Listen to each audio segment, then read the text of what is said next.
Dr. Yunus, let me begin by welcoming you. He was chosen to lead the Bangladeshi government to rebuild the country after the collapse of its long-term government.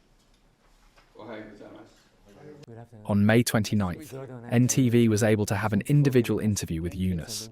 How does the Peace Prize winner view US President Donald Trump's America First policy that has shaken up the world? If you see that good progress can be made, we can wait. Okay, so let me have a question.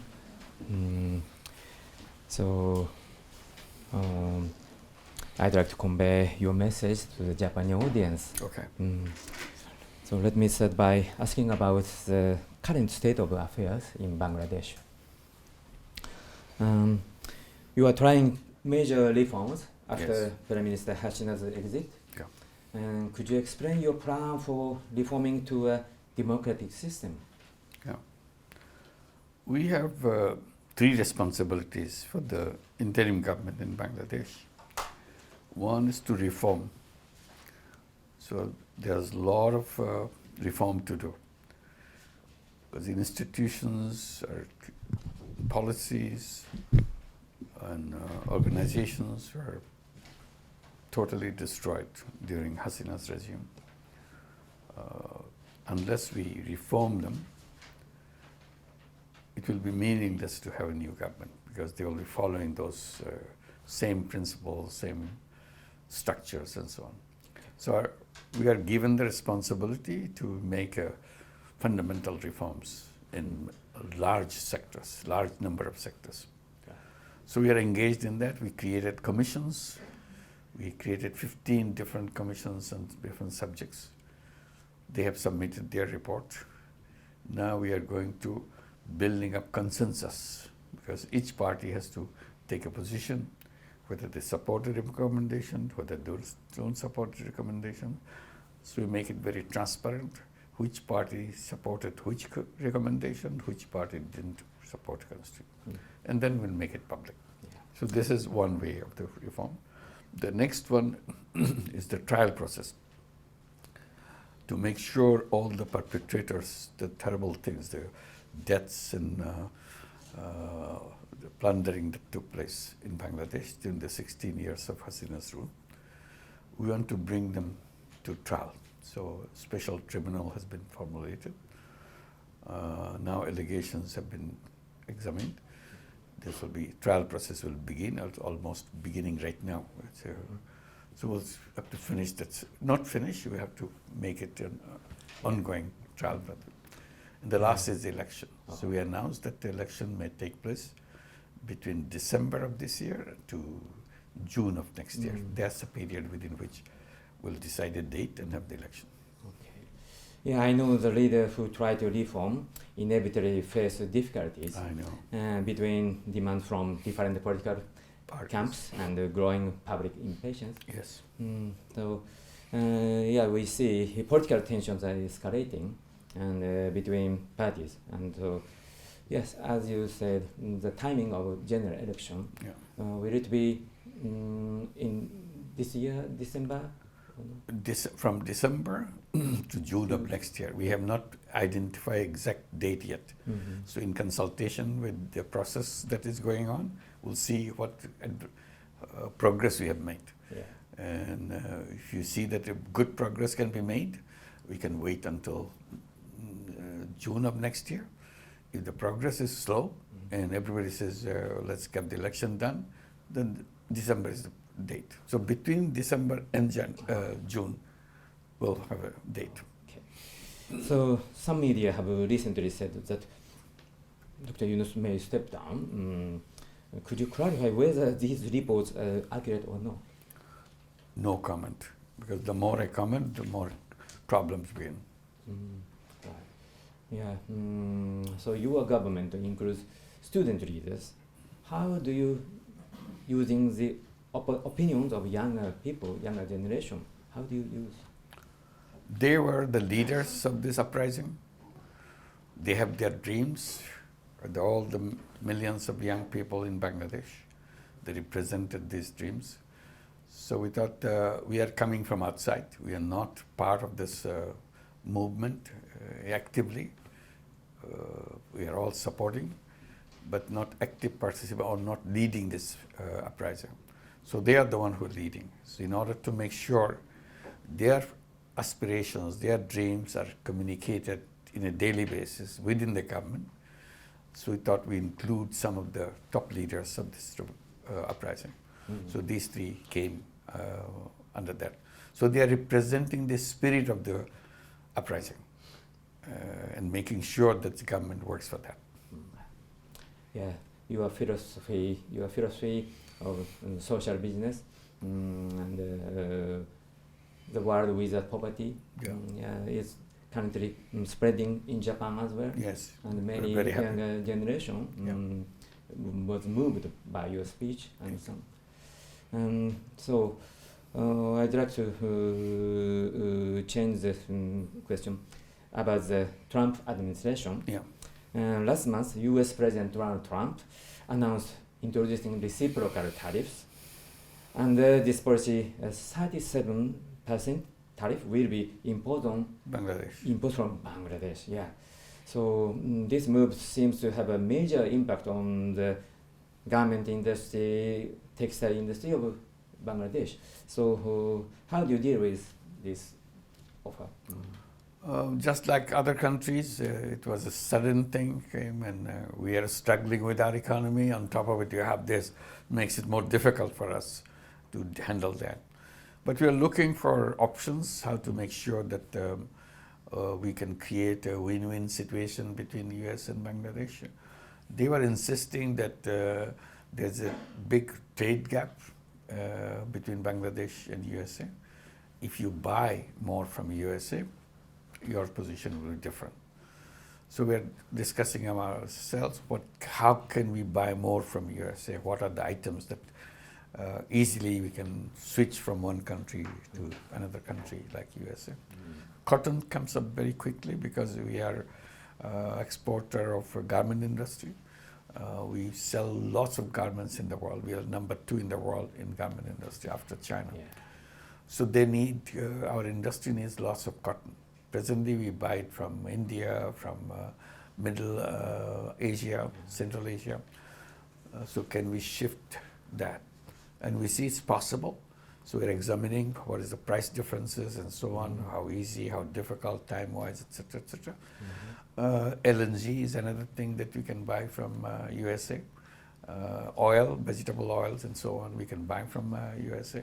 What the cost differences and so on, what we gain, what we lose. So we are calculating all this. We have already suggested some changes in our policies and negotiating with the US government to see how it works out. So the negotiation mean, is there any possibility to revise Bangladesh's own tariff structure as a bargaining chip? We are looking forward to that. This is the negotiations all about. We are in constant touch with them. It's an ongoing discussion. Right. So actually, the Japanese government is also struggling, and especially automobile tariffs. Yeah. As for Bangladesh, you will engage in negotiations with the United States. So would you have some advice to Prime Minister Ishiba? No, each country has its own advantage, disadvantage in negotiation. We are trying to see because we have some experience of garment industry, so we immediately talked about cotton and so on. We are always buyers of LNG from the international market. We are buying it Middle East, can we switch to USA and so on, about price advantage and time advantage, etc., etc. So I'm sure Japan has all these issues attached to them, and I'm not familiar to this, so I will not. All I'm saying that now that it comes as a surprise, we have to deal with it to our best advantage, and even hope that this becomes an advantage for us to take this route, and which we never thought before. Now they are forcing us to think and transform problem into an opportunity. Is there any possibility Bangladesh co-work with Japan for negotiation? If possible, it's helpful, definitely, but Japan has a big economy, big voice in the negotiation, and we can share our experience definitely. Sure. So there is growing concern among businesses and among people. So could I ask your opinion on President Trump's America First policy? It is totally different from your philosophy. Do you think, what do you think? Well, this is his political philosophy. American people approve that, and I cannot ask them to do differently. But definitely, what I say is a global appeal to everybody, how to share things with the rest of the world, rather than focus on gain from one side.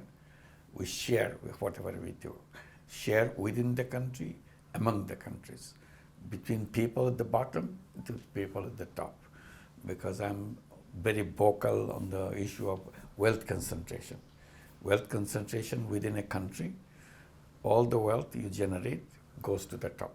Mm-hmm. Very little stays in the middle, and still fraction goes to the bottom. I said that's unworkable situation, because the whole world will explode, because people at the bottom never get a chance to move up. Mm-hmm. It's, all the wealth goes to the top. So this is kind of universal phenomenon. While we are doing it for the country, like Japan, Bangladesh, all the wealth goes to the top. Globally, it's happening. All the wealth of the world goes to few countries. If you take the wealth distribution among the countries, you'll see probably 10 countries in the world get 90% of the wealth of the world, something like that. So, and it's becoming worse. Next year it will be worse than that. Mm-hmm. So I said, that's not good things. A few countries have all the wealth of the world, and others are falling behind, and the distance between the two, and it will create a lot of tension in the society. Why don't you find a system that we share? Whatever we do, we share with everybody. Like we do within the country, we can also do it globally. Mm-hmm. Why should we share? People say, it's my money, I do that. That's where the selfishness comes. I said, human beings are not just selfish beings. Mm-hmm. Human being is made of selfishness and selflessness. And selflessness has a place in human heart, and we do that. That's why we invented charity, we give foreign aid, mm-hmm. we do lots of things because we feel that we have to help other people too. So why don't we design the whole economic system in that way, so that it's not always taking away everything, and I say, oh, I'm the winner of the business, I'm always winning. If you're always winning, somebody's always losing. Mm-hmm. And that doesn't create a world which is free from tension. Mm-hmm. So the more tension you create, more the whole world suffer. Yeah. So why don't we create a system where we share whatever we do? Mm-hmm.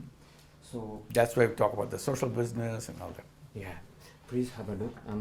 This is our promoting poster. Yeah. We are continuing our post-war 80th anniversary project. I see. And under the slogan, never let today become pre-war again. So, yeah, recently the threat of conflict continues in world. Yeah, not only Gaza, Ukraine, but also India, Pakistan. Look at that. And Bangladesh over the years was there. So we must not allow today to become the eve of another war. Yeah. And it is often said that income inequality can become a trigger for war. Yeah. So what kind of warning would you issue to the world in these times from your philosophy? I have been advocating one simple step. Every country has war ministry, defense ministry they call it, prepare for the war. Mm-hmm. So all the money goes how to kill whoever going to attack you and so on. We are always prepared and spend lots of money on that. Mm-hmm. So that ministry gets a big chunk of money to spend for prepare every year for the war. I said, okay, if you want that, that's not my question right now. My question is, if we have a ministry of war, shouldn't we have a ministry of peace? Mm-hmm. because we always talk about peace, but we don't work for peace. We have no idea, no concern about peace, not in the government format.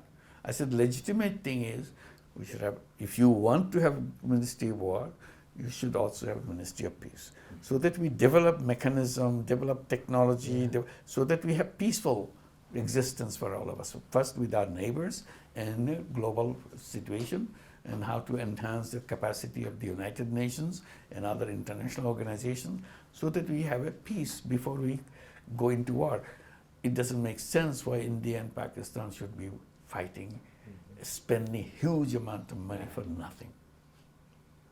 It doesn't make sense. So if we had a Ministry of Peace in both countries, they will say, what are you doing? Let's do it peacefully. Let's give it a try first before you start shooting at each other. So somebody has to come out peace thing.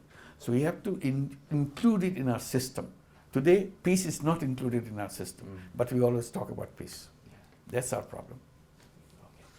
So I'd like to have a question about Rohingya refugee crisis. Yes, indeed. So Bangladesh has accepted more than 1 million Rohingya refugees. Do you think Bangladesh is reaching the limits of its capacity to support them?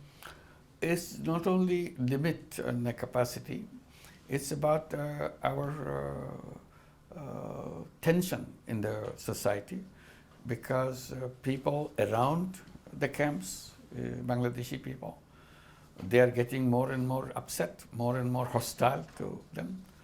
And people inside the camp also become very nervous, because they have no scenario for going back to their home.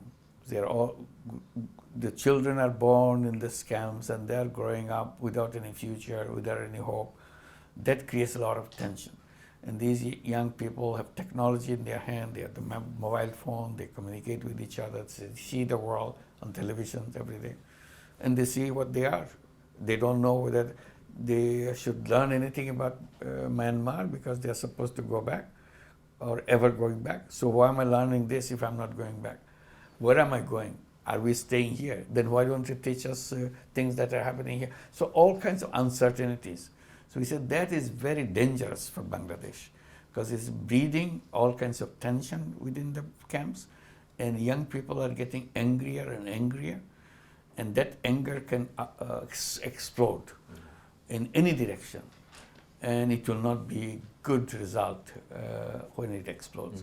So we say this is a good time, let's pay our attention, decide a scenario where, when they're going back.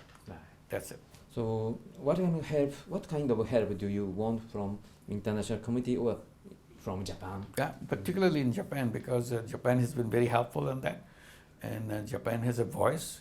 Japan can raise this voice in the international community, that let's sit down and come up with ideas. Not one idea, maybe several ideas, and pursue whichever idea we feel good idea, so that we can, final result is people going back to their own homes. There is no other option. People ultimately have to go back to their home, because Bangladesh cannot continue to keep them forever and ever. It's impossible for them. Already it's creating a lot of problem. Recently, Rakhine state has been taken over by Arakan army. Arakan army is ruling that state, and with that, the drug trade become more and more important, because they need money. Arakan army needs money. So their money-making project is to sell as much drug as they can, and the route is Bangladesh. They sell this drug through Bangladesh to other countries. And inside of Bangladesh, drug is becoming common. So that's another danger. It's not only having these people on our land, creating tension, and then have the drug entering into Bangladesh and corrupting people at every stage, like our border guards, our army, our police, who are complicit about this because of the big money shared with them and so on. So this is a big threat for us. We don't want to see that happening and want to stop it as soon as possible. So the last question. And Japan can help us a lot. Yes. Relations with China. has China's influence in Bangladesh become stronger in recent years? So Japan and China, we have tension between them recently. So how do you contribute? Japan has been a long-time friend. They have been doing business with us for a long time. Many of the industries and garment industries particularly, all the expertise came from China. They are the initial people who started the garment industry in Bangladesh because their quota was running out. So they wanted to make sure use the quota unused by Bangladesh. And that's how it came to Bangladesh. And ever since, it became a very close relationship on the garment sector. And now we are one of the biggest garment exporters in the world, number 2 in the world. Lots our equipments come from China because they are cheaper. Because people see it's cheaper, we can cover the cost very quickly. If you buy from Japan, if you buy from Europe, it's very expensive. It takes a lot of time to recover the cost. So people fall on sources like China very easily, continue to do that. And they have been doing business with us for a long time. So it's a natural neighbor, natural trade partner, natural friend for us. So we continue to do that. So we are friendly to all the countries. Japan is a big supporter of us. We had no problem having relationship with China, Japan, and other countries around us. So we will continue to do that. Mm-hmm. All right. So, we know your excellent work in Grameen Bank. And how can the experience of Grameen Bank be utilized to promote global peace? Yeah, we'll try. The global peace, I was saying that inequality leads to tension.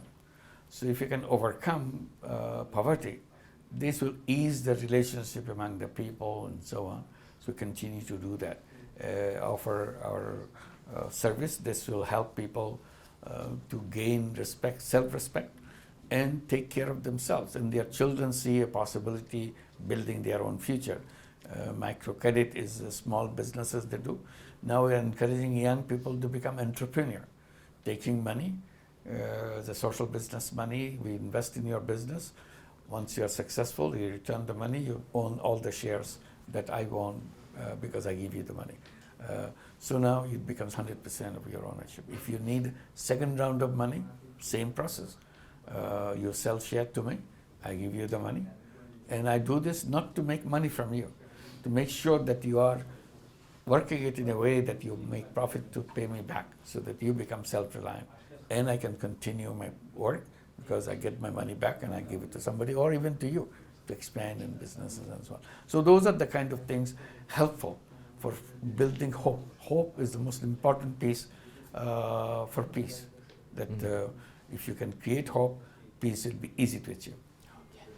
Yeah, thank you very much. Thank you. It was a wonderful interview. Thank you very much. Thanks a lot. Yeah. Appreciate that.